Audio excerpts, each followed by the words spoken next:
¿Sabéis cuando creéis que conocéis a alguien de toda la vida?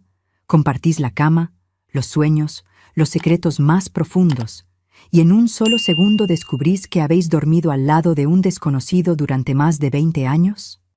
Pues fue exactamente eso lo que me pasó en el peor momento de mi vida, cuando el médico todavía tenía el papel del análisis temblando en mi mano y mi marido, el hombre que subía al púlpito todos los domingos para hablar de Dios, me miró a los ojos y me dijo que no podía seguir fingiendo, que tenía otra mujer desde hacía 12 años y 2 hijos con ella.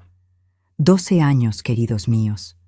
12 años de mentiras mientras yo le aplaudía desde la primera fila de la iglesia. Hola, mis amores. Me llamo Vanessa, pero podéis llamarme Vane. Y hoy, con 55 años, después de tantas cosas que he pasado, he decidido abrir mi corazón para vosotros. Nací en 1970, en un pueblo pequeño de la provincia de Toledo llamado Talavera de la Reina, y durante mucho tiempo pensé que mi vida era perfecta, que Dios me había dado todo lo que una mujer podía soñar. ¡Qué equivocada estaba! Hoy quiero compartir con vosotros una historia que guardé encerrada en lo más profundo del pecho durante años, porque tenía vergüenza, porque dolía demasiado, porque no sabía ni por dónde empezar a contar. Pero me he dado cuenta de que si no hablo, voy a explotar por dentro, y quizás mi historia ayude a alguna de vosotras que esté pasando por algo parecido. Antes de empezar, quería preguntaros desde dónde me estáis viendo. Dejadlo en los comentarios ahí abajo. Me encanta saber que mi voz está llegando a tantos rincones diferentes de esta España enorme. Y si podéis, dejadme un me gusta y suscribíos al canal.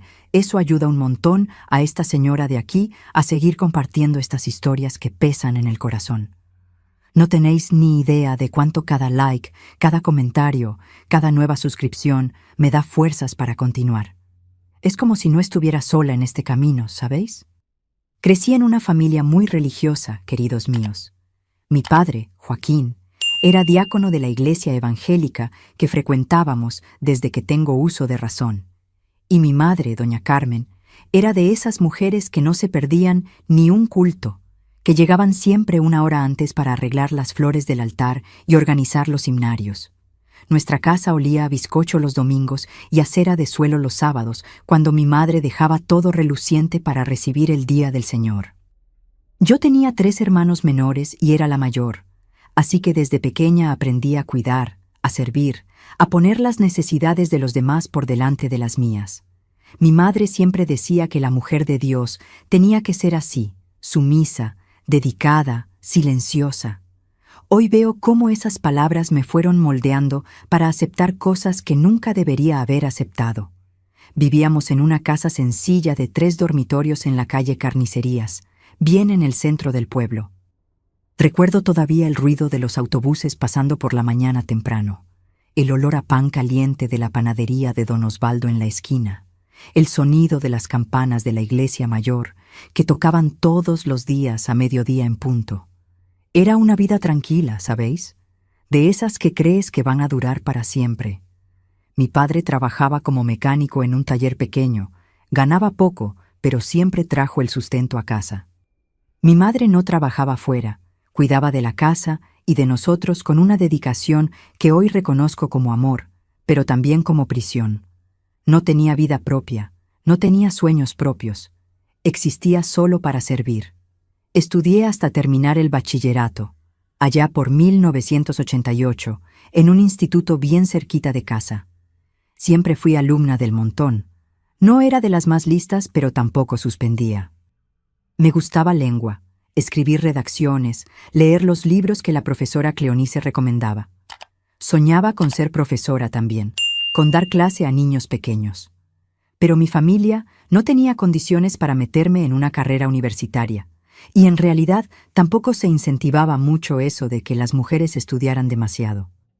Mi padre siempre decía que estudiar demasiado dejaba a la mujer orgullosa, que lo más importante era encontrar un buen marido, formar una familia, servir a Dios a través del hogar.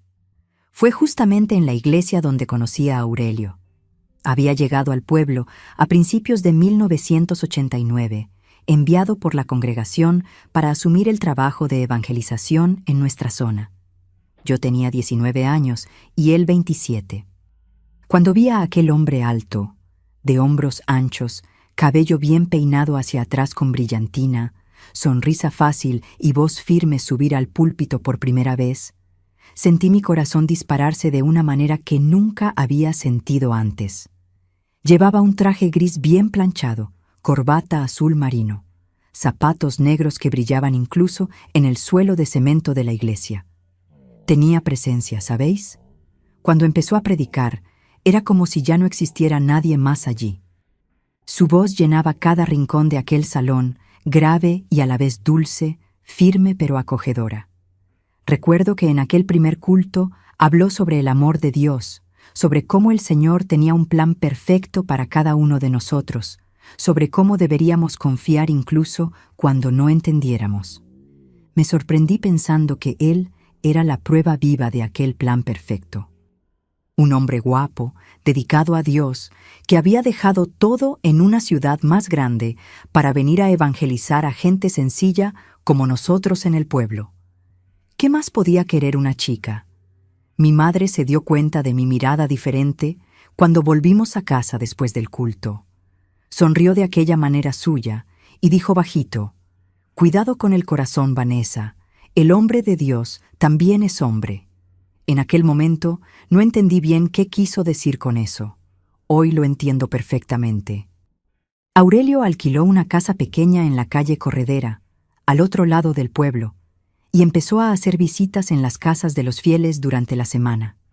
Fue así como apareció en nuestra casa por primera vez, un jueves por la tarde de marzo, cuando el sol todavía estaba alto y caliente. Mi madre había hecho bizcocho de limón y café recién hecho, y nos sentamos en el salón para charlar. Preguntó por cada uno de nosotros, por nuestro camino en la fe, por nuestros sueños y dificultades. Tenía una forma de mirar a los ojos que hacía parecer que de verdad le importaba, que cada palabra que salía de nuestra boca era importante. Cuando me tocó a mí hablar, tartamudeé, me puse roja, no sabía qué decir. Él sonrió con amabilidad y dijo que me tranquilizara, que estaba allí como amigo, como hermano en Cristo. Después de aquel día, Aurelio empezó a frecuentar nuestra casa con más regularidad. Siempre tenía un motivo: traer una palabra de consuelo para mi padre que tenía problemas en la rodilla, llevar un libro a mi madre sobre historias de la Biblia, preguntar si necesitábamos algo. Me di cuenta de que siempre encontraba la manera de quedarse unos minutos más charlando conmigo, de hacer preguntas sobre lo que estaba leyendo, sobre mis planes para el futuro. Al principio pensaba que era solo atención pastoral, pero mi madre pronto se percató de lo que estaba pasando. «Le gustas, Vanessa», me dijo un día después de que se fuera. «Y tú también le gustas a él, lo veo en tus ojos». 3 meses después de su llegada al pueblo, Aurelio pidió permiso para hablar con mi padre a solas. Yo estaba en la cocina fregando los platos, pero se podía escuchar todo. Dijo que había orado mucho, que había pedido dirección a Dios y que sentía que yo era la mujer que el Señor había preparado para ser su compañera en el ministerio. Que quería pedir permiso para iniciar un noviazgo conmigo con vistas al matrimonio. Mi corazón casi se me salió por la boca cuando oí aquello. Mi padre, que siempre fue hombre de pocas palabras, dijo que necesitaba hablar conmigo primero, pero que si yo aceptaba él no veía problema. Al contrario, sería un honor tener un hombre de Dios como yerno. Cuando mi padre me llamó al salón y me lo contó, apenas podía creerlo. El pastor, aquel hombre maravilloso que todas las chicas solteras de la iglesia codiciaban, me quería como esposa. Yo que nunca había sido la más guapa, la más lista, la más nada. Sentí que Dios me había mirado, que me había elegido para una misión especial. Acepté allí mismo, sin pensarlo 2 veces. Mi madre lloró de alegría, mi padre me apretó la mano con aquella fuerza suya, mis hermanos saltaron animados. Era como si toda la familia hubiera sido bendecida de golpe. El noviazgo duró 6 meses, siempre en presencia de alguien de la familia como era costumbre en aquella época. Nos encontrábamos en la iglesia, en mi casa, en reuniones de jóvenes. Aurelio era amable, respetuoso, Nunca intentó nada más allá de cogerme de la mano. Hablaba sobre el futuro que tendríamos juntos, sobre la familia que construiríamos, sobre cómo yo sería una esposa pastoral ejemplar. Decía que veía en mí una mujer temerosa de Dios, humilde, dedicada. Me sentía la mujer más afortunada del mundo. Todas las hermanas de la iglesia me miraban con una mezcla de alegría y envidia. Doña Benita, una de las ancianas, me dijo un día: «Aprovecha, hija, un hombre así no aparece todos los días». Nos casamos en octubre de 1989, en una ceremonia sencilla pero bonita en nuestra iglesia. Yo llevé un vestido blanco prestado de la prima de mi madre, velo de tul, corona de flores artificiales. Aurelio estaba guapísimo con traje negro, corbata blanca, cabello impecable. El pastor que nos casó vino desde Madrid especialmente para ello. Hubo tarta, empanadillas, refrescos. Nada muy lujoso porque no teníamos dinero, pero todo estaba hecho con tanto amor que ni hacía falta. Recuerdo mirar a Aurelio en el momento de los votos y pensar que iba a ser feliz para siempre, que Dios me había dado un regalo. Qué equivocada estaba, queridos míos, qué ciega estaba. Nos fuimos a vivir a la casa que él alquilaba en la calle Corredera. Era pequeña, pero suficiente. Un salón, un dormitorio, cocina, baño. Yo pinté las paredes de amarillo claro, que siempre fue mi color favorito. Puse cortinas de flores que mi madre me regaló. Arreglé todo con tanto cariño. Quería que aquella casa fuera un hogar de verdad, un lugar donde la presencia de Dios se sintiera en cada rincón. Me levantaba temprano todos los días, hacía café, arreglaba toda la casa, preparaba las comidas.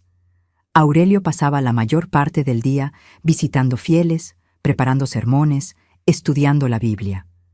Volvía a casa al final de la tarde, cenaba, descansaba un poco y volvía a la iglesia para el culto de la noche. Los primeros meses de matrimonio fueron buenos, no puedo mentir. Aurelio era atento, me trataba con cariño, charlábamos sobre todo. Pero pronto me di cuenta de que estaba muy ocupado, muy dedicado al ministerio. A veces pasábamos días sin tener una conversación de verdad, sin tener un momento solo para nosotros. Cuando intentaba hablar sobre eso, decía que el trabajo de Dios venía en primer lugar, que tenía que entender que casarse con un pastor era diferente, que exigía sacrificio.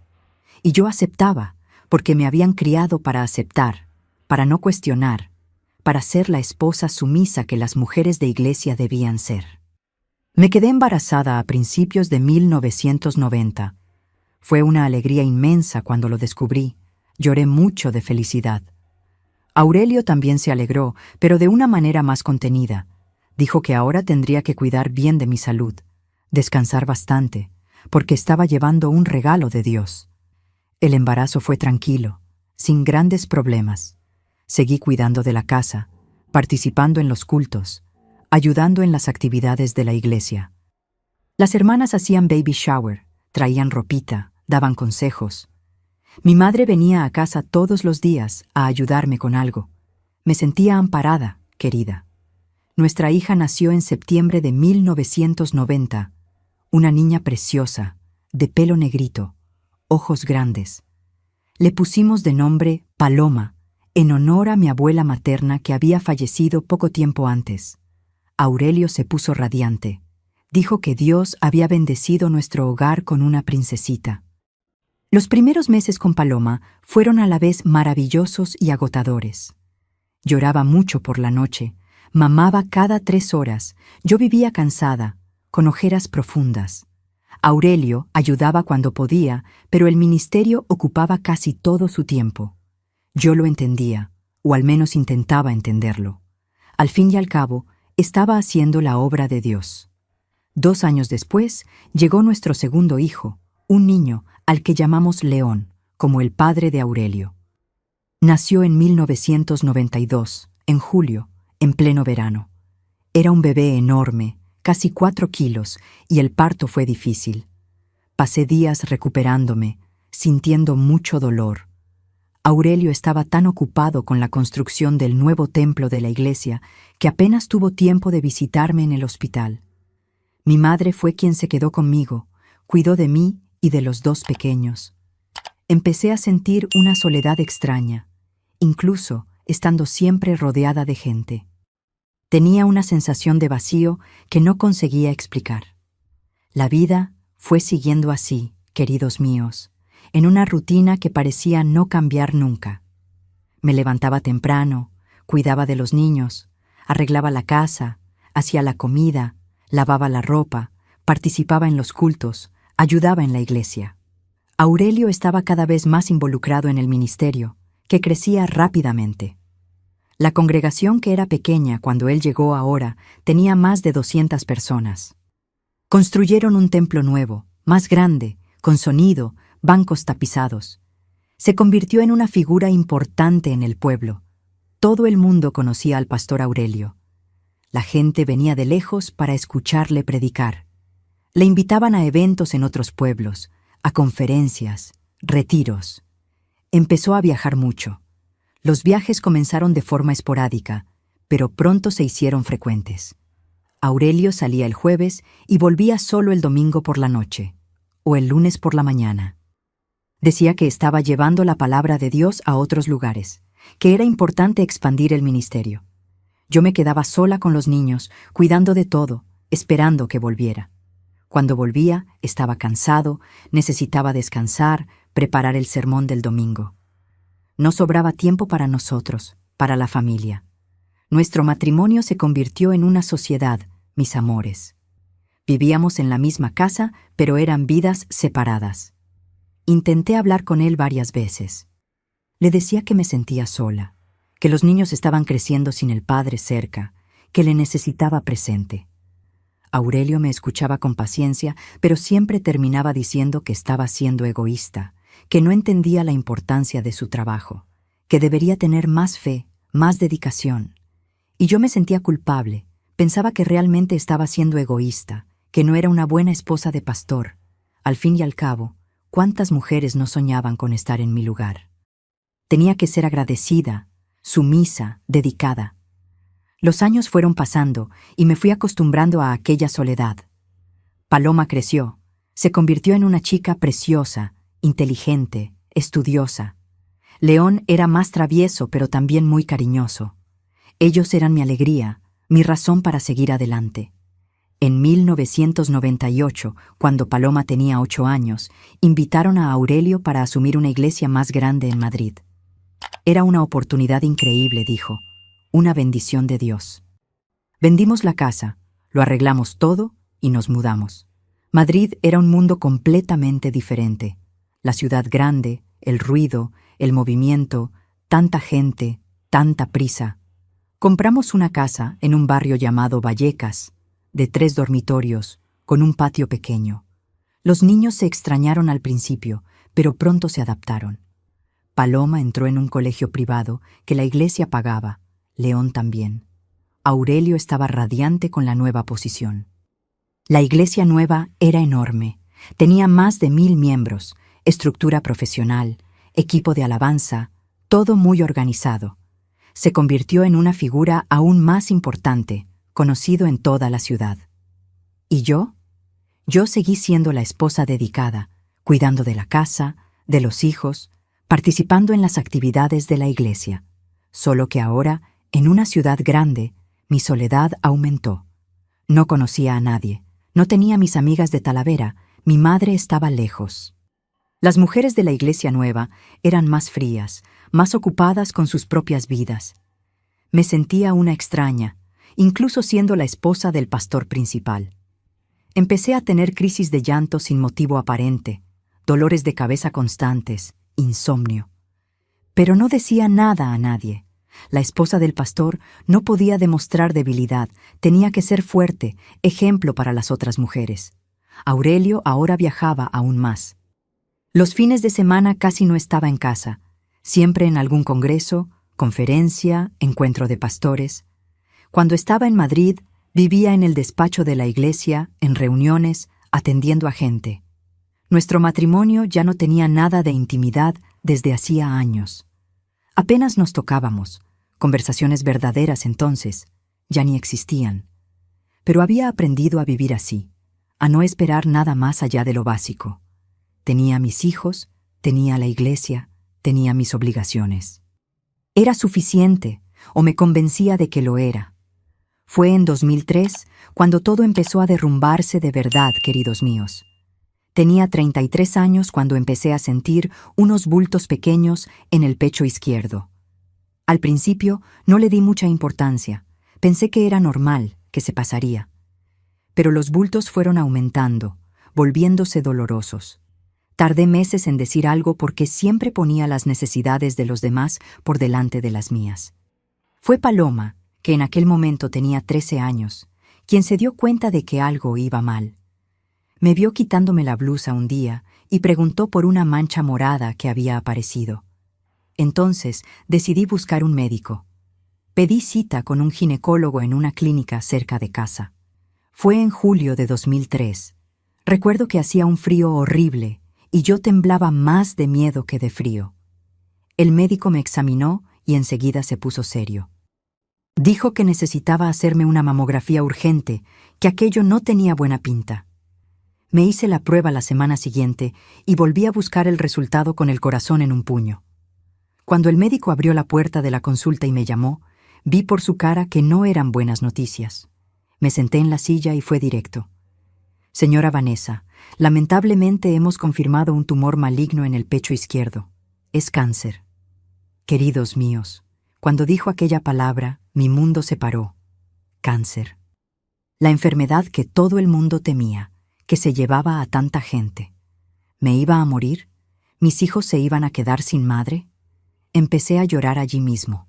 No podía controlarlo. El médico fue amable. Dijo que no podía afirmar nada todavía, que necesitaba hacer más pruebas para ver si se había extendido, cuál era el estadio, cuál sería el tratamiento. Pero que era importante empezar rápido. Salí de aquella consulta en shock, conduciendo en automático, llorando tanto que apenas veía la calle. Llegué a casa y Aurelio estaba allí. Cosa rara. Había vuelto antes de una reunión. Cuando me vio entrar con aquella cara, preguntó qué había pasado. Me senté en el sofá del salón. Él se sentó a mi lado y le enseñé el papel del análisis. Es cáncer, Aurelio. Tengo cáncer. Esperé que me abrazara, que me consolara, que me dijera que todo iba a ir bien, pero se quedó quieto, mirando el papel, con una expresión extraña en la cara. Pasaron unos segundos eternos en silencio, y entonces dijo la cosa más absurda que podía imaginar en aquel momento. Vanessa, necesito contarte algo. No puedo seguir mintiendo. No puedo seguir fingiendo. Hay otra mujer en mi vida desde hace 12 años. Tenemos 2 hijos juntos. Ella vive en Getafe, yo la mantengo a ella y a los niños. No aguanto más esta vida doble, me está matando por dentro. Le miré sin entender. Acababa de recibir una noticia de muerte y él me estaba contando que tenía otra familia, que me había traicionado durante 12 años, que teníamos otros 2 hijos que yo ni siquiera sabía que existían. Mi cerebro simplemente no procesaba todo aquello de golpe. Empecé a reír, una risa nerviosa, histérica. Debió pensar que me había vuelto loca. Y quizás sí me había vuelto loca en aquel momento. Estás de broma, ¿no? Esto es una broma de muy mal gusto, Aurelio. Acabo de descubrir un cáncer y vienes a decirme esto. Mi voz salía extraña, aguda, casi un grito. Él negó con la cabeza, los ojos llenos de lágrimas. No es broma, es la verdad. Conocí a Ondina en 1991, en un viaje de evangelización a Getafe. Nos liamos y se quedó embarazada poco después. Tenemos un niño de 11 años llamado Urbano y una niña de 9 llamada Filomena. Les pago todo, les visito siempre que puedo. Los viajes que hago, la mitad son para allí. Me senté en el suelo del salón porque mis piernas ya no me sostenían. 12 años. Me había traicionado durante 12 años. Mientras yo criaba a nuestros hijos sola, cuidaba de la casa, de la iglesia, de todo, él tenía otra familia. Otra mujer que recibía su atención, su amor, su tiempo. Otros hijos que llevaban su apellido. Y yo, la idiota, pensando que era un hombre de Dios, un ejemplo de carácter, de fidelidad, Era un mentiroso, un traidor, un hipócrita. ¿Por qué me lo estás contando ahora? ¿Por qué justamente ahora? Necesitaba entender. Se pasó la mano por la cara, parecía agotado. Porque cuando has dicho que tienes cáncer, me he dado cuenta de que puedes morir, y no quiero cargar con este peso yo solo. No quiero que mueras sin saber la verdad. Sé que es egoísmo mío, que debería habértelo contado antes, pero no tenía valor. Tenía miedo de perderlo todo, la iglesia, la reputación, los hijos. Pero ya no puedo más, Vanessa, ya no puedo seguir viviendo así. En aquel momento algo se rompió dentro de mí, mis amores. No era solo el corazón partido, no era solo la rabia, la decepción, era algo más profundo, la certeza de que toda mi vida había sido una mentira. Que había desperdiciado mis mejores años con un hombre que nunca me había amado de verdad, que me había usado como fachada mientras tenía su vida verdadera en otro sitio. Y lo peor, me lo contaba el día que descubría que podía morirme. No era para liberarme, no era por bondad, era porque no quería cargar con la culpa él solo en caso de que yo muriera.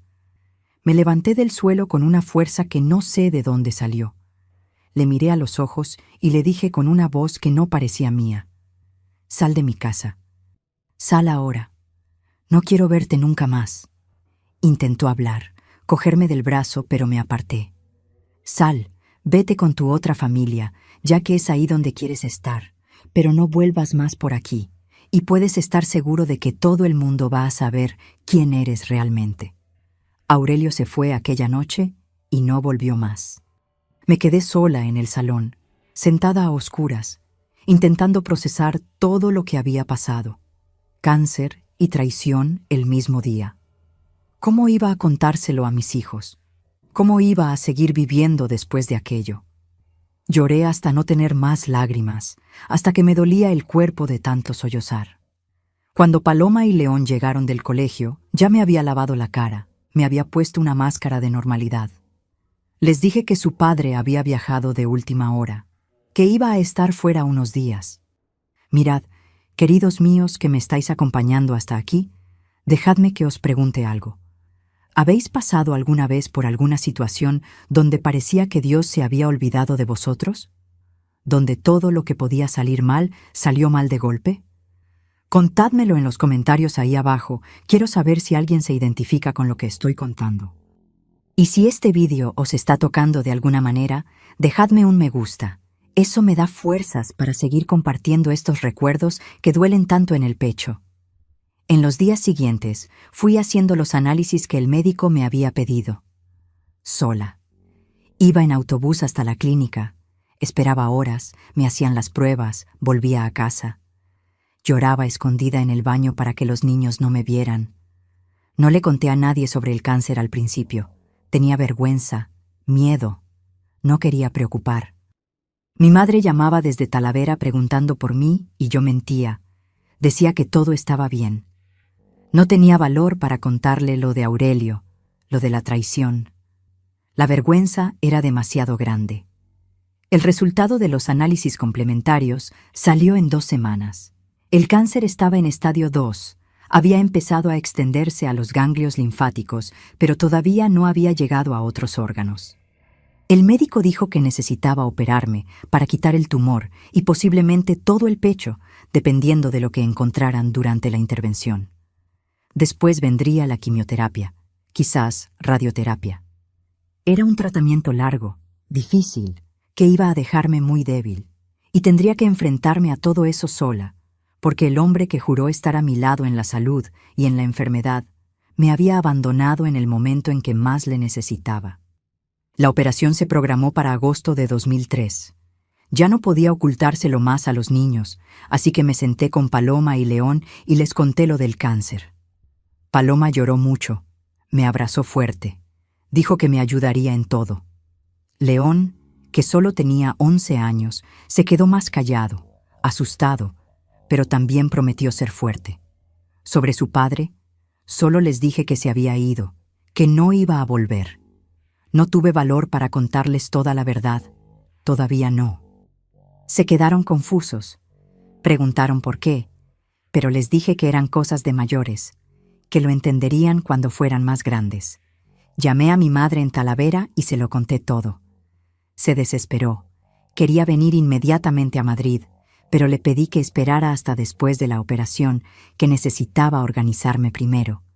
Mi padre, cuando se enteró, se puso furioso con Aurelio. Dijo que le iba a dar su merecido, que aquello no se iba a quedar así. Tuve que calmar a mi padre, pedirle que no hiciera nada precipitado.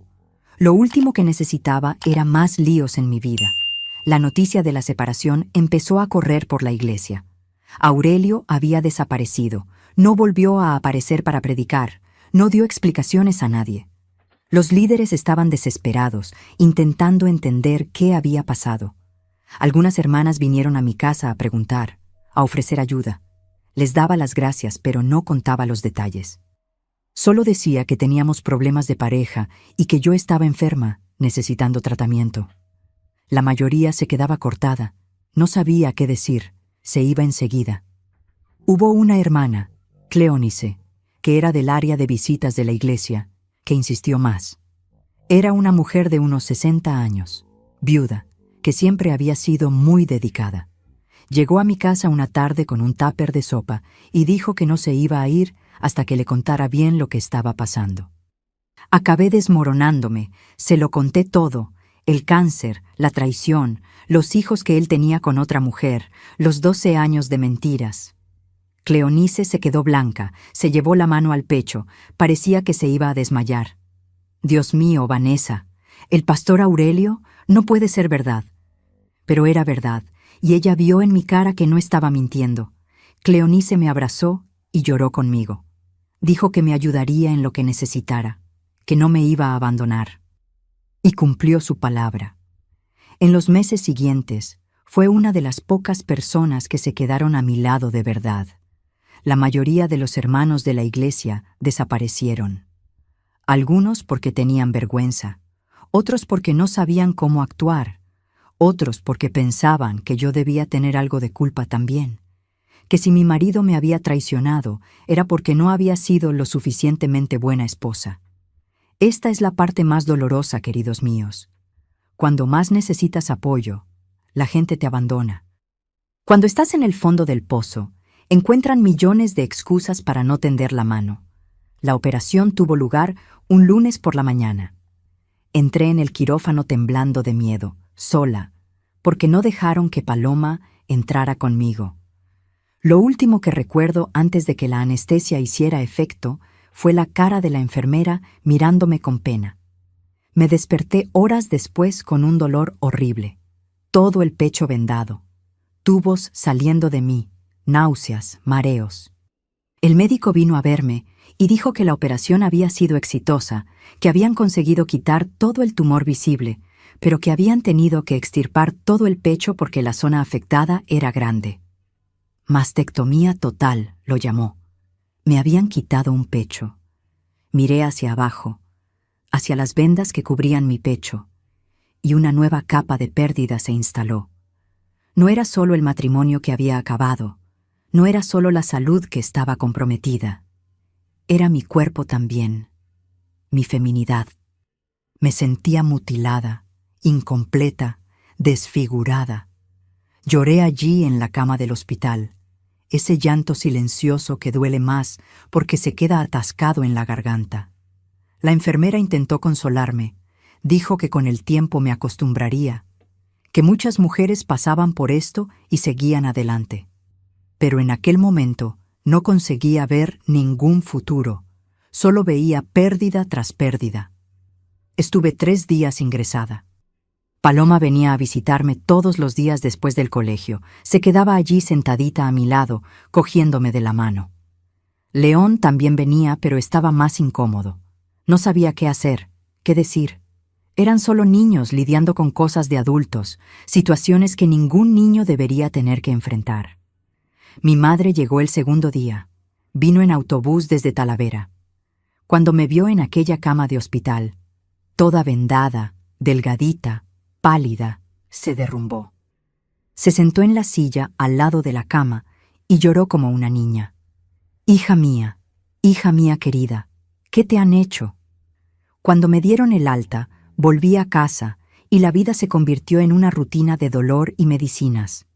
Tenía que tomar antibióticos para evitar infecciones, analgésicos para el dolor que era constante, hacerme las curas diarias. Mi madre asumió los cuidados de la casa y de los niños. Ella cocinaba, limpiaba, llevaba y recogía del colegio. Yo pasaba la mayor parte del tiempo tumbada, sin fuerzas para nada. La herida de la operación dolía, quemaba, palpitaba. No conseguía levantar el brazo derecho. Tenía que hacer fisioterapia para recuperar los movimientos. 2 semanas después de la operación, empecé la quimioterapia. Ay, queridos míos, si la operación fue difícil, la quimioterapia fue un infierno en la tierra. Iba a la clínica todas las semanas. Pasaba horas sentada en un sillón mientras aquel veneno entraba en mis venas. Al principio no sentía nada durante la aplicación, pero después, en casa, empezaba el sufrimiento. Náuseas que no paraban, vómitos sin parar, debilidad extrema, dolor de cabeza insoportable. No conseguía comer nada, todo sabía mal. El olor de la comida me daba arcadas. Adelgacé muchísimo, me quedé en los huesos. Lo peor de todo fue cuando empezó a caérseme el pelo. Sabía que iba a pasar, el médico me había avisado, pero cuando empezó de verdad fue un shock. Me desperté un día y había un montón de pelo en la almohada. Me pasé la mano por la cabeza y se me vino un mechón entero. Me miré en el espejo y lloré. Mi pelo siempre había sido mi vanidad. Tenía el pelo largo, castaño oscuro, brillante. Y ahora se me estaba cayendo a puñados.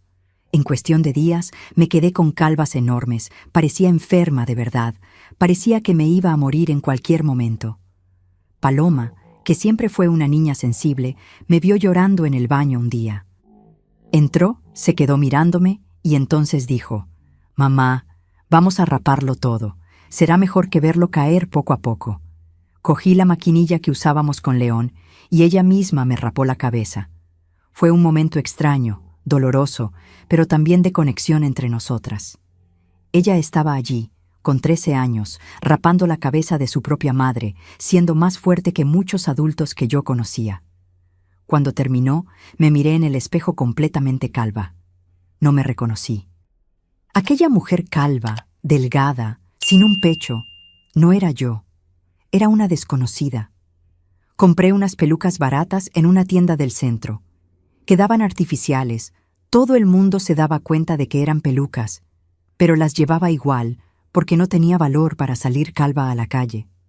Cuando iba a la clínica a hacerme la quimioterapia, veía a otras mujeres en la misma situación. Algunas también llevaban pelucas, otras llevaban pañuelos de colores en la cabeza, otras asumían la calva con más naturalidad. Había una señora llamada Jera que se sentaba siempre cerca de mí durante las sesiones. Tenía cáncer de pulmón. Estaba en un estadio bastante avanzado. Hablábamos sobre la vida, sobre los dolores, sobre el miedo a morir. Me decía que había hecho las paces con Dios, que ya no tenía miedo. Yo todavía no había llegado ahí. Todavía tenía rabia con Dios por estar pasando por todo aquello. Durante los meses de tratamiento, Aurelio no dio la cara ni una sola vez. No llamó, no mandó mensaje, no preguntó cómo estaba. Desapareció completamente. Pero mandaba dinero todos los meses para los niños. Lo ingresaba en una cuenta que había abierto solo para eso. Al menos, la responsabilidad económica la mantuvo. Los líderes de la iglesia intentaron algunas veces hablar conmigo, entender qué había pasado exactamente, si había forma de revertir la situación. Les conté la verdad, la traición, la otra familia, todo. Se quedaron en shock. No sabían que Aurelio era capaz de aquello. Decidieron apartarle del ministerio, al menos temporalmente, mientras investigaban la situación. La historia empezó a correr por la comunidad evangélica de Madrid. El pastor, que tenía otra familia, que había engañado a la iglesia durante años, se convirtió en cotilleo, en escándalo. Algunas personas me buscaban solo para saber los detalles jugosos, no porque les importara de verdad. Dejé de ir a la iglesia, no aguantaba las miradas, los cuchicheos, la falsa compasión. Mi fe también estaba tocada. ¿Cómo un hombre que predicaba la palabra de Dios podía ser tan falso? ¿Cómo Dios permitió que me engañaran durante tanto tiempo? ¿Dónde estaba Dios cuando más le necesitaba? La quimioterapia duró 6 meses.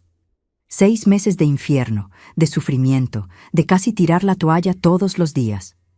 Hubo momentos en que miraba las medicinas en mi mesita de noche y pensaba en tomarlas todas de golpe, acabar con aquel dolor de una vez. Pero entonces miraba a Paloma y León y no tenía valor. Ya habían perdido a su padre. No podían perder también a su madre. Tenía que aguantar. Tenía que sobrevivir, aunque fuera solo por ellos. Mi madre se quedó conmigo esos 6 meses enteros. Mi padre venía a visitarme de vez en cuando, pero tenía que trabajar. No podía quedarse. Mis hermanos también venían cuando podían. La familia se unió en torno a mí, a pesar de todas las dificultades. Mi madre fue mi roca, mi base. Me bañaba cuando no tenía fuerzas. Me daba de comer con la cuchara cuando no podía sujetar el tenedor. Me mecía cuando lloraba de madrugada. Nunca se quejó, nunca mostró cansancio. Solo decía, «Eres mi hija, voy a cuidar de ti hasta el final». La última sesión de quimioterapia fue en febrero de 2004. Cuando salí de la clínica aquel día, sentí un alivio enorme, pero también un miedo paralizante. ¿Y ahora qué? El tratamiento había acabado, pero ¿y si volvía el cáncer? ¿Y si no había funcionado? Los médicos hablaban de remisión, de seguimiento, de análisis periódicos. Nada era garantía, nada era seguro. Iba a tener que vivir con esa espada de Damocles sobre mi cabeza por el resto de mi vida. Empecé a hacerme los análisis de control, mamografía del otro pecho, ecografía, marcadores tumorales en sangre. Cada análisis que me hacía, me pasaba una semana sin dormir esperando el resultado. Cualquier dolor diferente en el cuerpo, cualquier bulto que aparecía, ya pensaba que había vuelto el cáncer. Vivía en un estado de ansiedad constante, de hipervigilancia. Mi madre intentaba calmarme, decía que necesitaba tener fe, creer que todo iba a salir bien. Pero, ¿cómo tener fe después de todo lo que había pasado? Después de que el tratamiento terminara, mi madre volvió a Talavera. Necesitaba cuidar de mi padre, de su casa. Me quedé sola con los niños otra vez, pero ahora era diferente. Estaba más débil, más frágil, con secuelas del tratamiento. Tenía neuropatía en las manos y en los pies por la quimioterapia, hormigueo constante, dificultad para sujetar objetos pequeños. La menopausia había sido inducida por las medicinas. Tenía sofocos horribles, sudaba muchísimo, no dormía bien. Y la cuestión del pecho, aquel vacío en el pecho derecho, aquella sensación de estar incompleta. El médico me había ofrecido hacerme una reconstrucción mamaria después de que todo se estabilizara, pero no tenía dinero para eso. La operación era cara, el seguro no lo cubría, así que compré unas prótesis de silicona que se ponían dentro del sujetador para disimular. Funcionaba más o menos, daba volumen, pero no era lo mismo. Me sentía incómoda, tenía vergüenza de mi cuerpo, no me miraba desnuda en el espejo. La cicatriz era fea, grande, atravesando todo el lado derecho del pecho. Era el recordatorio físico de todo lo que había pasado. Por mayo de 2004, Paloma me dijo que había visto a su padre. Estaba volviendo del colegio cuando se cruzó con él en la calle, cerca de casa. Había parado el coche, la llamó, hablaron unos minutos. Preguntó cómo estaba yo, si necesitábamos algo. Dijo que les echaba mucho de menos, que quería volver a tener contacto con sus hijos. Paloma se quedó confusa, no sabía qué hacer. Tenía rabia con su padre por habernos abandonado, pero al mismo tiempo le echaba de menos. Al fin y al cabo, era su padre. Cuando me lo contó, sentí aquella rabia antigua subir. ¿Ahora quería volver? ¿Ahora que lo peor había pasado, que había sobrevivido al tratamiento? ¿Dónde estaba cuando yo estaba en el hospital? ¿Cuando vomitaba sin parar por la quimioterapia? ¿Cuando no tenía fuerzas ni para levantarme de la cama? No tenía derecho a aparecer otra vez así, a intentar reconquistar a sus hijos como si no hubiera pasado nada. Pero no podía prohibirles a los niños ver a su padre. Por mucho que odiara a Aurelio, seguía siendo su padre, y tenían derecho a tener una relación con él si querían. Así que le dije a Paloma que podía ver a su padre si quería, pero que yo no quería saber nada. No quería que viniera a mi casa, no quería contacto con él, y así empezó una nueva fase complicada. Los niños veían a Aurelio de vez en cuando, les llevaba a comer, de paseo. Pero no hablaban mucho de él conmigo, sabían que era un tema doloroso. Me enteré después, a través de Paloma, de que Aurelio se había casado con Ondina, la otra mujer. Lo hicieron todo bien hecho. Esperaron a que saliera nuestro divorcio, que solo salió en 2005, y se casaron poco después.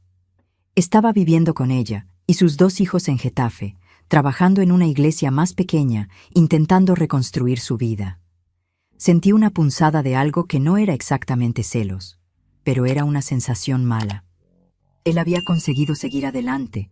Tenía una vida nueva, una familia nueva. ¿Y yo? Yo estaba ahí, sola, enferma, destrozada. Los años siguientes fueron de mucha lucha, queridos míos. Tuve que empezar de cero. Ya no podía contar con el dinero de Aurelio para vivir.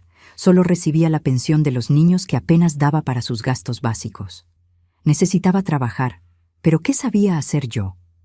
Había pasado toda la vida cuidando de la casa, del marido, de los hijos, de la iglesia. No tenía profesión, no tenía experiencia en el mercado laboral. Empecé haciendo limpiezas en casas de familias. Era un trabajo duro, cansado, pero era lo que conseguía. Me levantaba temprano, cogía 2 autobuses para llegar a las casas donde trabajaba, pasaba el día limpiando, lavando, planchando ropa. Volvía a casa al final de la tarde agotada, con dolores por todo el cuerpo. Pero era dinero honrado, era el sustento que conseguía dar para mí y para mis hijos. Paloma también empezó a trabajar a los 15 años, en una tienda de ropa en el centro. León era muy pequeño todavía, seguía solo estudiando. Hubo una época en que comimos pan con huevo durante semanas, porque no había dinero para más. Hubo meses en que tuve que elegir entre comprar comida o pagar la luz. Hubo noches en que me acosté con hambre porque dejé la poca comida que había para los niños.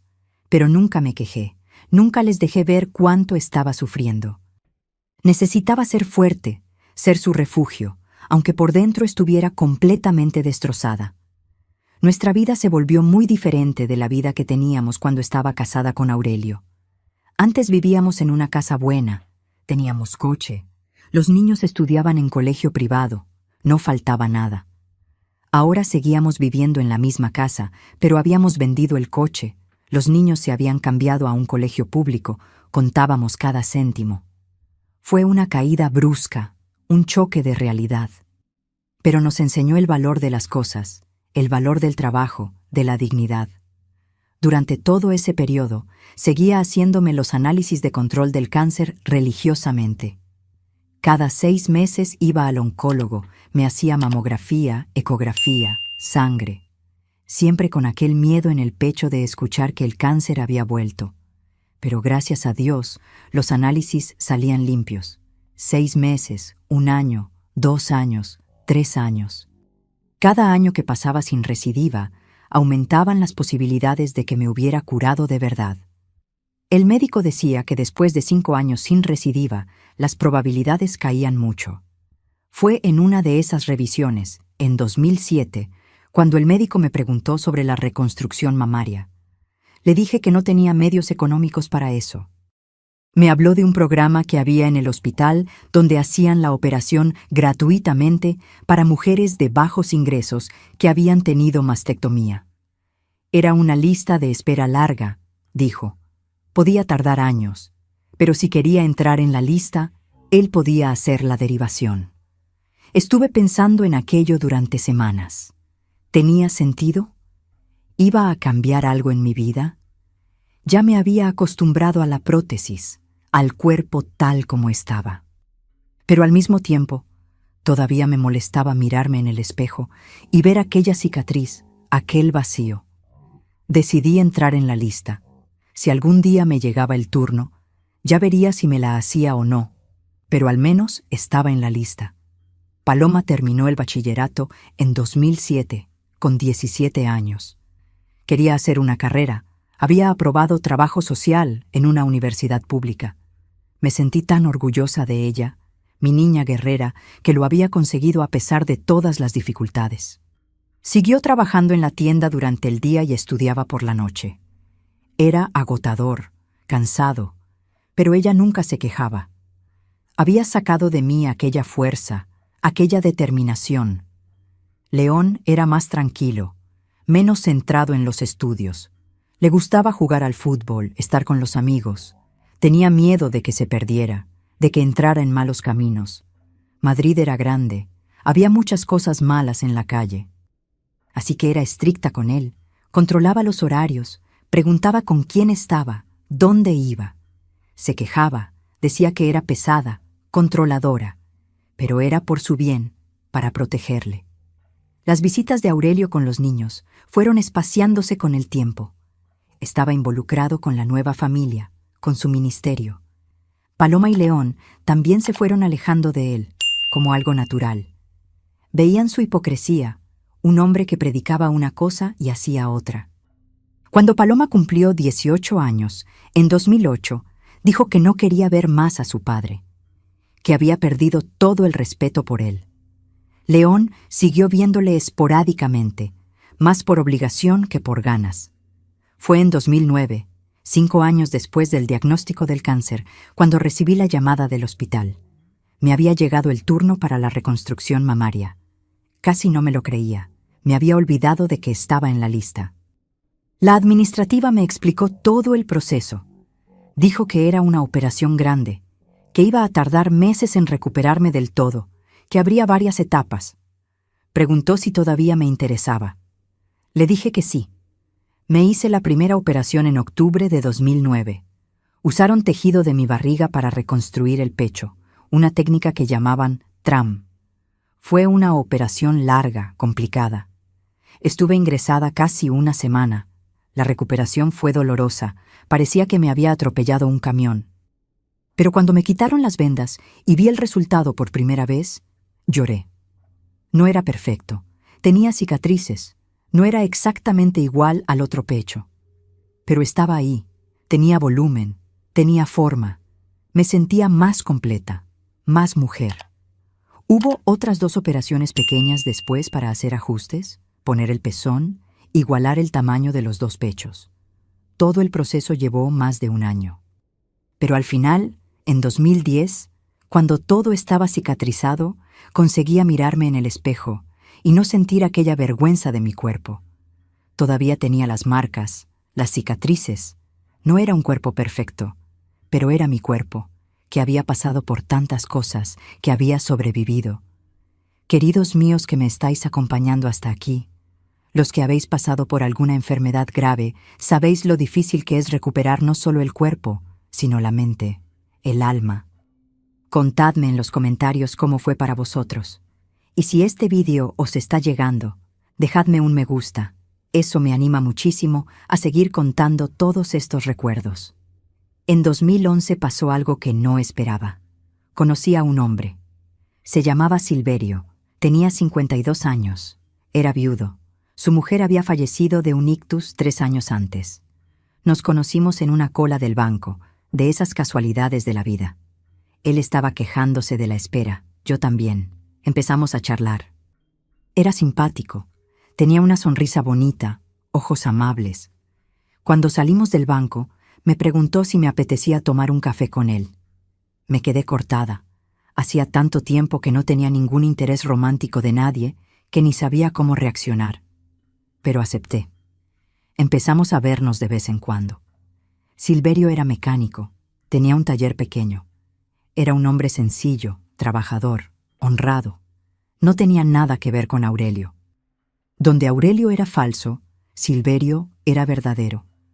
Donde Aurelio estaba lleno de palabras bonitas vacías, Silverio era de pocas palabras, pero de acciones concretas. Se enteró de mi historia, del cáncer, de la traición, de todo. Y no se asustó, no salió corriendo. Dijo que todo el mundo tenía un pasado, que lo importante era el presente. A Paloma le cayó bien, dijo que veía que me hacía bien. León se mostró más receloso al principio, pero después fue aceptándolo. Yo tenía miedo de entregarme otra vez, de confiar, de creer. Pero Silverio fue paciente, fue ganándose mi confianza poco a poco. Estuvimos saliendo durante 2 años antes de que yo aceptara vivir con él. Fue en 2013 cuando finalmente cerré la casa y me mudé con los niños a su casa. Era una vida completamente diferente de la que había vivido antes. Sencilla, sin lujos, pero con verdad, con cariño real. Silverio me trataba como nunca me habían tratado. Me escuchaba de verdad, le importaba lo que pensaba, lo que sentía. Compartía las tareas de la casa conmigo, cocinaba, limpiaba. No me veía como una empleada, como algo que debía hacer. Me veía como compañera, como igual. Con él aprendí que una relación no era sobre sumisión, sobre anularse a sí misma para servir al otro. Era sobre compañerismo, sobre complicidad, sobre crecer juntos. Aprendí que podía tener voz, tener voluntad, tener sueños. Que mi opinión importaba, que mis sentimientos eran válidos. Fue un proceso de redescubrimiento, de curación de heridas muy antiguas que ni sabía que existían. Paloma se licenció en Trabajo Social en 2012. Empezó a trabajar en el ayuntamiento, estaba construyendo una carrera bonita. León había elegido hacer un ciclo de informática, estaba trabajando en una empresa pequeña. Mis 2 hijos estaban construyendo sus vidas, convirtiéndose en adultos independientes. Me sentía orgullosa de ellos, de haber conseguido criarlos bien a pesar de todas las dificultades. En 2015, 10 años después del diagnóstico del cáncer, el médico me dijo que estaba oficialmente curada, que las probabilidades de recidiva ahora eran mínimas. Lloré cuando me dijo aquello. Lloré de alivio, de gratitud por estar viva, por haber vencido. Había sido una batalla larga, difícil, que me había cambiado completamente, pero había vencido. Hoy, en 2025, tengo 55 años y una vida que nunca imaginé que tendría. Vivo con Silverio desde hace 12 años. Hemos construido una vida buena juntos, sencilla pero feliz. Paloma se casó, me dio 2 nietos preciosos que son la luz de mis ojos. León sale con una chica encantadora. Están hablando de boda. Sigo haciéndome los análisis de control todos los años, porque el cáncer es una enfermedad traicionera que puede volver en cualquier momento. Pero ya no vivo con miedo. Aprendí a vivir un día cada vez, a agradecer cada día que me despierto con salud. Sobre Aurelio, hace años que no tengo noticias directas de él. Sé que sigue casado con Ondina, que todavía trabaja en iglesias más pequeñas. Nunca volvió a conseguir la misma proyección que tenía antes, porque su historia se extendió. Todo el mundo sabe quién es de verdad. La máscara cayó y no hubo forma de volver a ponérsela. Los niños ya no tienen contacto con él. Paloma no quiere saber de él. León también perdió el interés. Perdió a su familia por las decisiones que tomó, por las mentiras que contó. No voy a decir que le he perdonado completamente, porque sería mentira. Todavía duele cuando recuerdo todo lo que pasé. Cómo me abandonó en el momento más difícil de mi vida. Cómo me engañó durante tantos años. Pero ya no cargo con rabia. Ya no dejo que aquel rencor se apodere de mí. Aprendí que cargar con rabia es como tomar veneno esperando que el otro muera. Solo me hacía daño a mí, no cambiaba nada en su vida. ¿Qué aprendí con todo esto, queridos míos? Aprendí que somos mucho más fuertes de lo que imaginamos. Cuando pensé que me iba a morir, que no tenía más fuerzas, descubrí una fuerza dentro de mí que ni sabía que existía. Aprendí que la familia no es solo sangre, es quien se queda a tu lado en los momentos difíciles. Cleonice, aquella hermana de la iglesia que me acogió, vale más que muchos parientes de sangre que desaparecieron.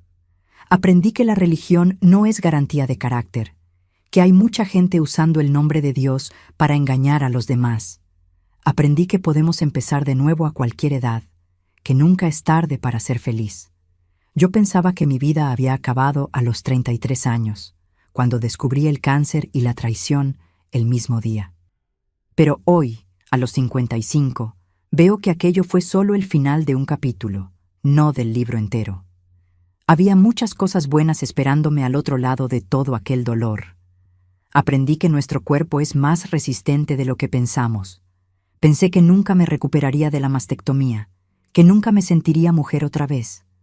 Pero me recuperé, aprendí a amar mi cuerpo con todas sus marcas, sus cicatrices. Cada marca es una prueba de que sobreviví, de que luché y vencí. Ya no tengo vergüenza de mis cicatrices, forman parte de mi historia. Aprendí que la sumisión no es virtud, que poner las necesidades de los demás siempre por delante de las tuyas no es amor, es autodestrucción. Durante tantos años pensé que ser buena esposa, buena madre, buena cristiana significaba anularme completamente, no tener voz, no tener voluntades. Pero eso solo me convirtió en una mujer vacía, sin identidad propia. Hoy sé que puedo cuidar de los demás sin dejar de cuidarme a mí misma, que puedo amar sin perderme en el proceso. Aprendí que los milagros ocurren, pero no siempre de la manera que esperamos. Recé tanto para curarme del cáncer, para que mi matrimonio se salvara, para volver a tener la vida que tenía antes. Dios no me dio nada de eso, pero me dio fuerza para enfrentar el tratamiento, valor para empezar de nuevo sola, una vida nueva que es mucho mejor que la antigua. A veces la respuesta de Dios no es darnos lo que pedimos, sino darnos lo que realmente necesitamos. Aprendí que el juicio de los demás no define quiénes somos. Hubo tanta gente juzgándome, diciendo que debería haber sido mejor esposa, que si mi marido me había traicionado era porque no supe retenerle. Hubo gente diciendo que tenía cáncer porque había pecado, que Dios me estaba castigando. Esa crueldad disfrazada de religiosidad duele tanto como la enfermedad. Pero hoy sé que la opinión de esas personas no importa, que quien tiene que hacer las paces con mi historia soy yo misma. Hubo días en que quise rendirme, queridos míos. Hubo noches en que miré al techo de mi habitación y le pedí a Dios que me llevara, porque el dolor era demasiado grande, el peso demasiado pesado. Hubo momentos en que no veía sentido en continuar. Pero siempre había algo pequeño reteniéndome aquí.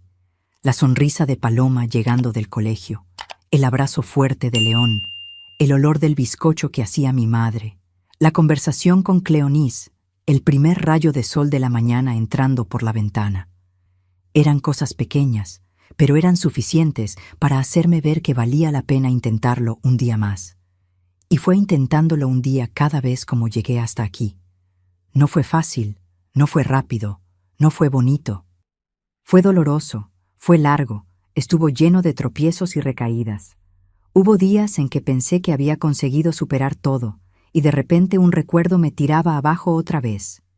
La curación no es lineal, no es una línea recta del sufrimiento a la felicidad. Es un camino lleno de curvas, de idas y venidas, de días buenos y días malos. Hoy consigo hablar de todo esto sin llorar, sin sentir aquel dolor agudo en el pecho. Todavía duele a veces, sobre todo cuando veo a los niños y pienso en todo lo que pasamos juntos. Pero es un dolor diferente, un dolor que ya no me paraliza, que no me impide vivir. Es un dolor que se ha convertido en parte de mí, que me enseñó, que me moldeó en la mujer que soy hoy. Ya no soy aquella Vanessa de 1989, chica ingenua que pensaba que el matrimonio era un cuento de hadas, que el pastor era un santo, que la sumisión era virtud.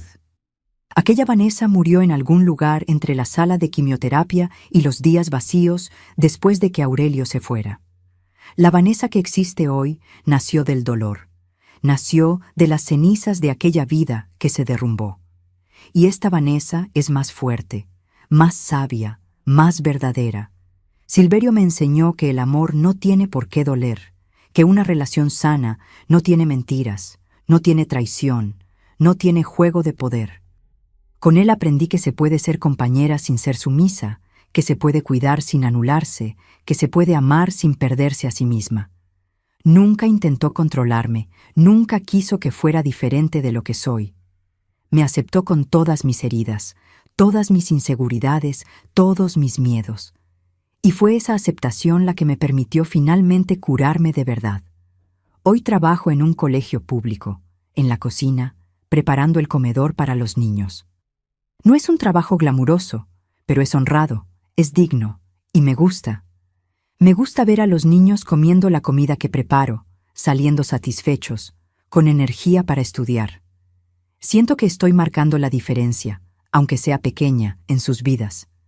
Es muy diferente de la vida que tenía como esposa del pastor, cuando me veían como ejemplo, cuando todo el mundo me trataba con reverencia.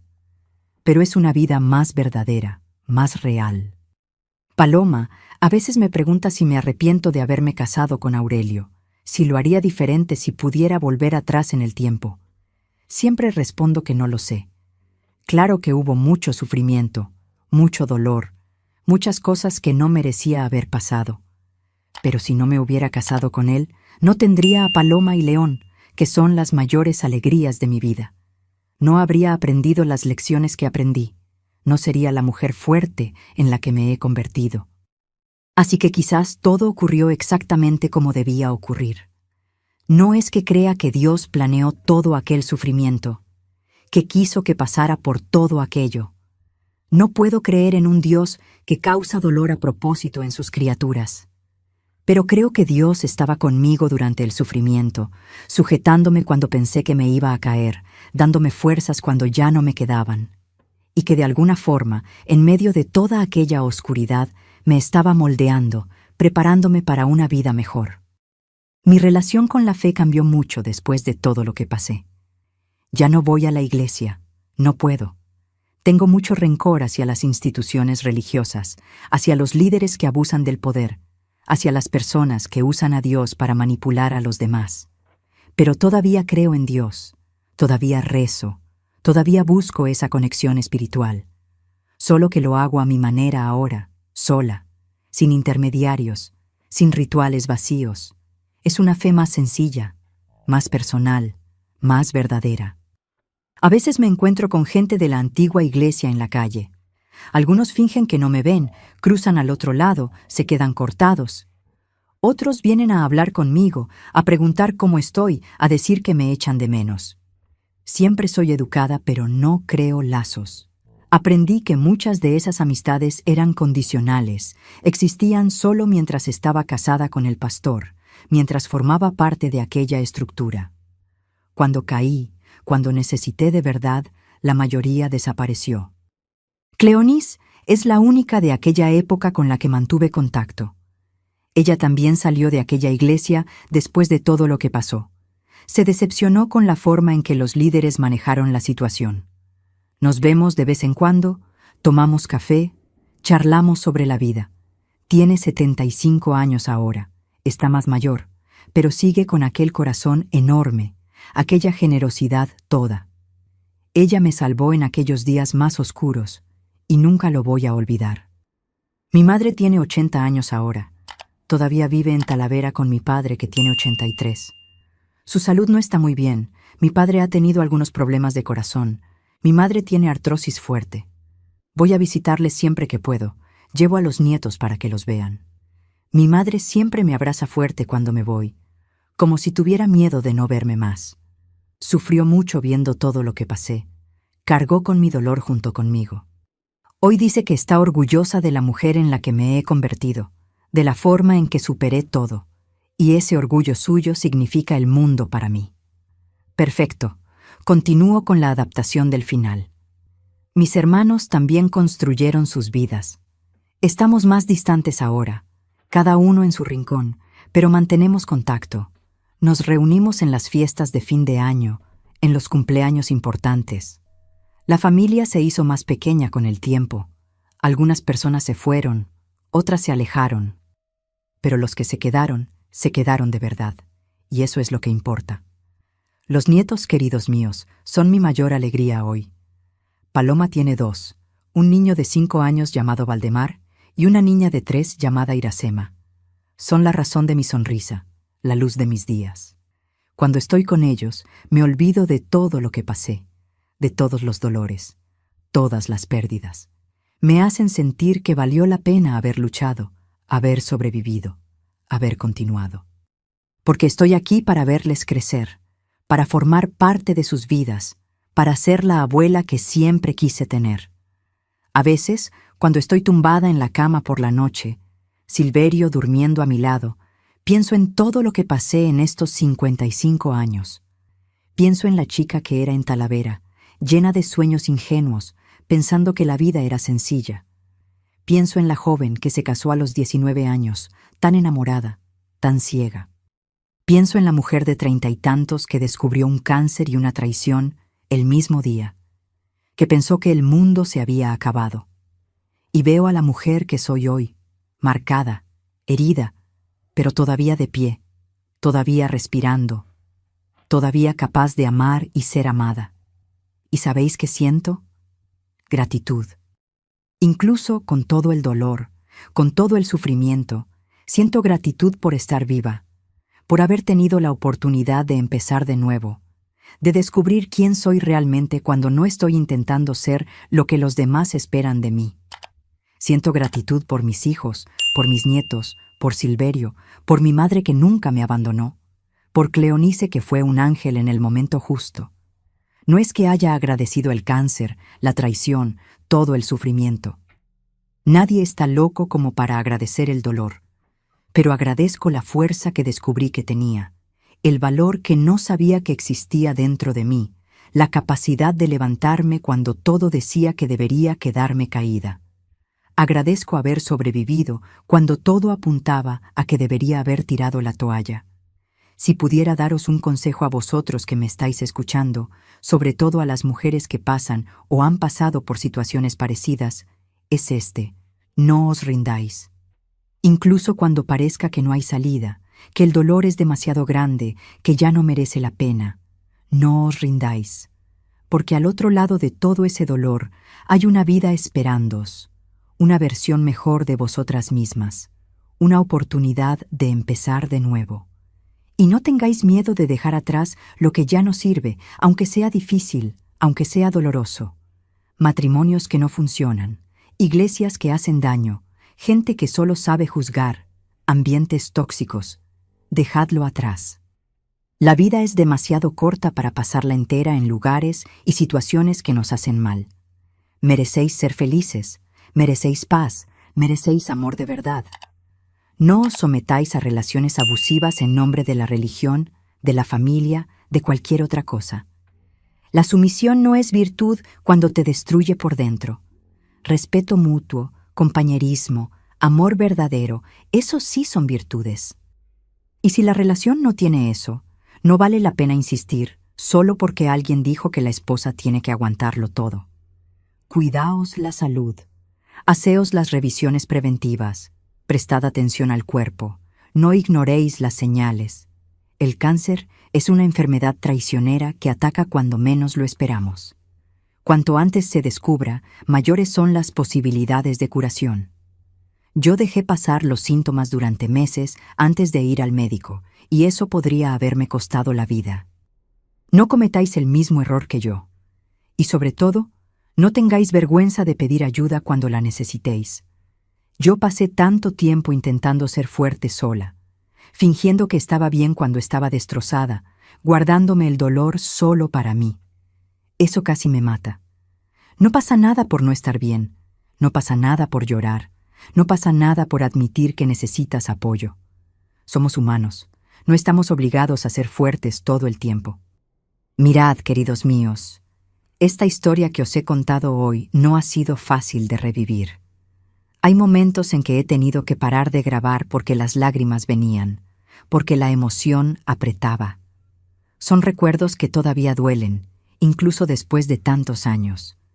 Pero necesitaba compartirlo, necesitaba sacarlo de dentro del pecho, y quizás ayudar a alguien que está pasando por algo parecido a ver que es posible sobrevivir, es posible empezar de nuevo. Si habéis llegado hasta aquí, hasta el final de esta historia larga, os lo agradezco de corazón. Gracias por haber dedicado vuestro tiempo a escucharme, a conocer mi historia.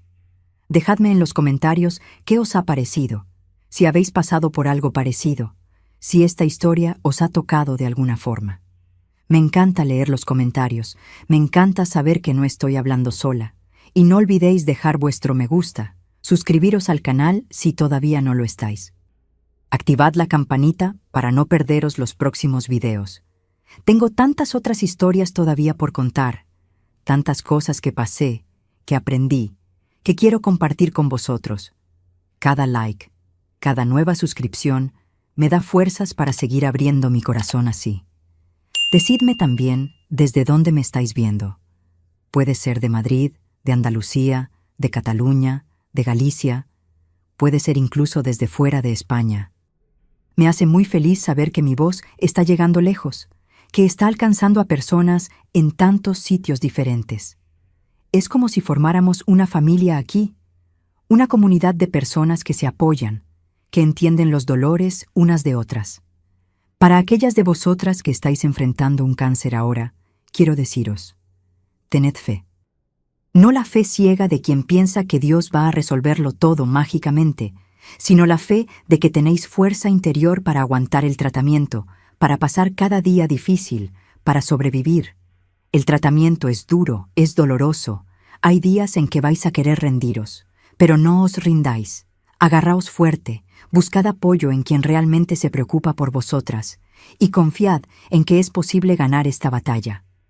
Para aquellas que han sido traicionadas, que descubrieron que vivían una mentira, que vieron sus matrimonios derrumbarse, vais a sobrevivir también. Al principio parece que no, parece que el dolor va a durar para siempre, que nunca más vais a poder confiar en alguien. Pero con el tiempo, la herida cicatriza. No desaparece completamente, deja marca, pero cicatriza. Y vais a descubrir que sois mucho más fuertes de lo que imaginabais, que no necesitáis a nadie para estar completas, que la felicidad no depende de tener un hombre al lado. Para aquellas que estáis en relaciones malas, que sufrís maltrato, ya sea físico, emocional o psicológico, salid. Sé que es difícil, sé que hay miedo, sé que hay 1000 motivos haciéndoos quedaros. Miedo a quedaros solas, miedo a no poder manteneros, vergüenza de lo que dirán, preocupación por los hijos. Pero nada de eso vale más que vuestra vida, que vuestra salud mental, que vuestra dignidad. Buscad ayuda, hablad con familia, con amigos de confianza, y salid mientras es tiempo. La vida que tengo hoy, esta paz que siento, esta capacidad de sonreír de verdad, todo esto solo fue posible porque tuve valor para empezar de nuevo, para dejar atrás lo que me estaba destruyendo.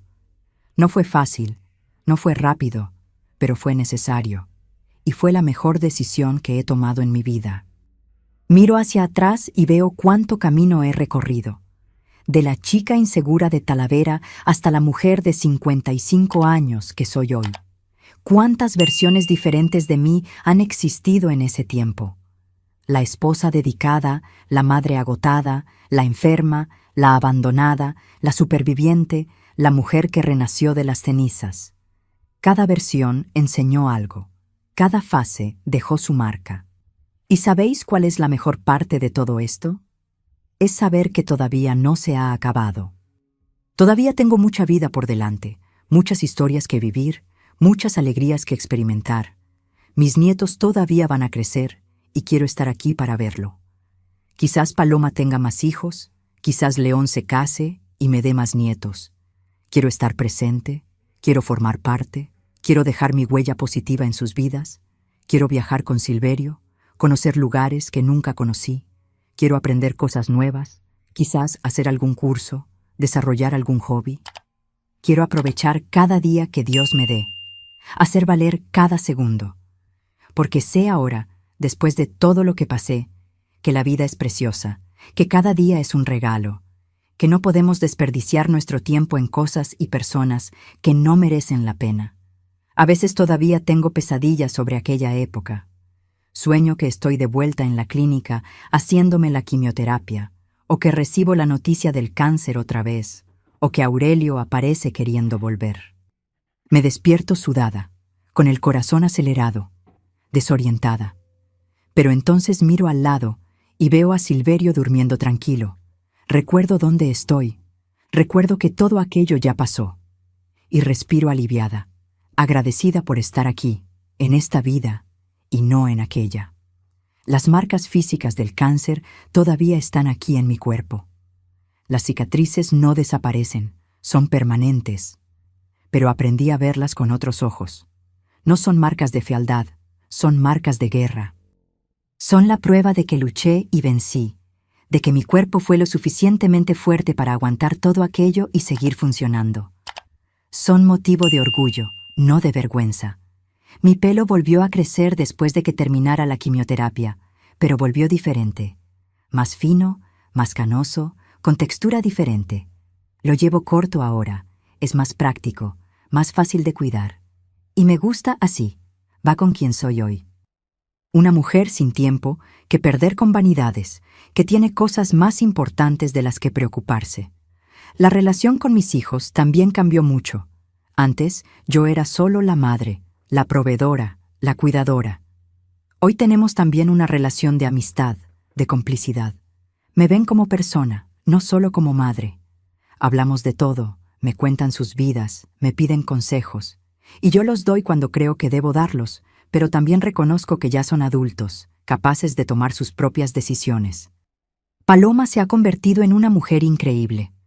Trabaja ayudando a familias en situación de vulnerabilidad. Marca la diferencia real en la vida de las personas. Heredó esas ganas de ayudar, de cuidar, pero sin anularse en el proceso. Encontró el equilibrio que a mí me costó tanto tiempo encontrar. Su marido, Edilson, es un buen hombre, trabajador, que la trata con respeto y cariño. Viendo su matrimonio, me duele pensar en todo lo que acepté, en cómo pensaba que aquello era normal. León está prometido ahora, se va a casar a finales de año. Su prometida, Celina, es una chica dulce, educada, que trata muy bien a mi hijo. Están construyendo su vida juntos con cuidado, sin prisas, haciendo las cosas bien. Me hace feliz ver que mis hijos aprendieron de mis errores, que no están repitiendo los patrones que yo viví. Sobre el perdón, algo que me preguntan mucho, ¿he perdonado a Aurelio? Es complicado responder eso. El perdón no es un interruptor que enciendes y ya está perdonado. Es un proceso largo, lleno de idas y venidas. Hay días en que creo que he perdonado, que ya no guardo rencor. Hay otros días en que un recuerdo vuelve y la rabia viene con él.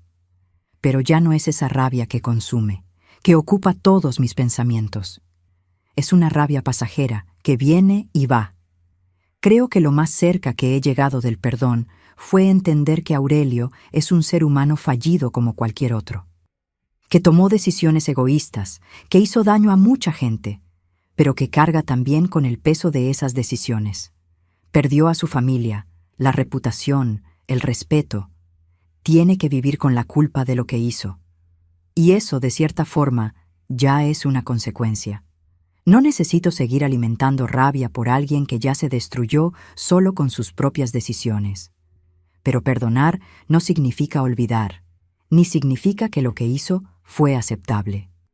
Significa solo que elijo no dejar que la rabia controle mi vida, no darle ese poder sobre mí. Significa que elijo mi paz en vez de la venganza, mi curación en vez del resentimiento. Es una elección que hago todos los días, conscientemente. Algo que también aprendí es que no existe la vida perfecta. Hoy mi vida es buena, soy feliz, pero eso no significa que no haya problemas, que no haya días difíciles. Silverio y yo nos peleamos a veces, discrepamos en cosas, tenemos conflictos. Pero la diferencia es que lo resolvemos hablando, con respeto, sin mentiras. Es una relación sana, pero no es perfecta. Y está bien que no sea perfecta. Mi salud tampoco es perfecta. Además de las secuelas de la quimioterapia, tengo tensión alta ahora, artrosis en las rodillas, diabetes. Son cosas de la edad, de la vida. Tomo medicinas todos los días, hago seguimiento médico regular. Aprendí a cuidar mi cuerpo con más atención, a no ignorar señales. Es un aprendizaje constante. Económicamente tampoco somos ricos. Silverio y yo vivimos con nuestros sueldos modestos, sin lujos, sin sobras. Pero no falta lo básico, y eso ya es mucho. Hay comida en la mesa, techo sobre nuestras cabezas, condiciones para ayudar a los hijos cuando necesitan. Es una vida sencilla pero digna, honrada. A veces pienso cómo sería mi vida si nada de aquello hubiera pasado. Si Aurelio no me hubiera traicionado, si no hubiera descubierto el cáncer. ¿Sería más feliz? Probablemente sería más cómoda, más fácil. ¿Pero sería más feliz de verdad? Viviendo una mentira sin conocer mi propia fuerza, sin haber descubierto quién soy realmente? Creo que no. El dolor, por muy terrible que sea, tiene el poder de transformarnos, de sacarnos de la zona de confort, de forzarnos a crecer, a evolucionar, a convertirnos en mejores versiones de nosotros mismos. Claro que preferiría haber aprendido estas lecciones de forma menos dolorosa. Pero ya que pasé por todo aquello, al menos saco el aprendizaje, el crecimiento. No dejo que haya sido en vano. Queridos míos, esta es mi historia. Larga, dolorosa, pero también de superación, de nuevo comienzo, de esperanza. No es una historia perfecta con final feliz de cuento de hadas. Es una historia real, con altibajos, con cicatrices que quedaron. Pero es mi historia y estoy orgullosa de ella. Estoy orgullosa de en quién me he convertido a través de ella. Espero que de alguna forma mi relato os haya tocado, haya ayudado a alguien que está pasando por momentos difíciles a ver que es posible sobrevivir. Es posible empezar de nuevo. No importa lo profundo que hayas caído, siempre es posible levantarse otra vez. Puede ser difícil, puede tardar, puede dejar marcas, pero es posible. Gracias del fondo del corazón por haberme escuchado hasta aquí, por haber dedicado todo este tiempo a conocer mi historia. No tenéis ni idea de lo que significa esto para mí. Dejadme en los comentarios vuestras historias también, vuestros pensamientos, vuestras experiencias. Vamos a crear aquí una red de apoyo, un espacio seguro donde podamos compartir nuestros dolores y nuestras victorias. Dad like al video, suscribíos al canal, activad la campanita. Seguidme en las redes sociales si queréis, el enlace está en la descripción. Y sobre todo, cuidaos. Cuidaos la salud, el corazón, el alma. No aceptéis menos de lo que merecéis. Sed fuertes, sed valientes, sed fieles a vosotros mismos. Un beso enorme en el corazón de cada uno de vosotros. Hasta el próximo vídeo, donde voy a contar otras historias, otros trozos de mi vida. Quedaos con Dios, quedaos en paz, y recordad, no importa por lo que paséis, sois más fuertes de lo que imagináis. Creed en eso. Adiós, mis amores. Hasta pronto.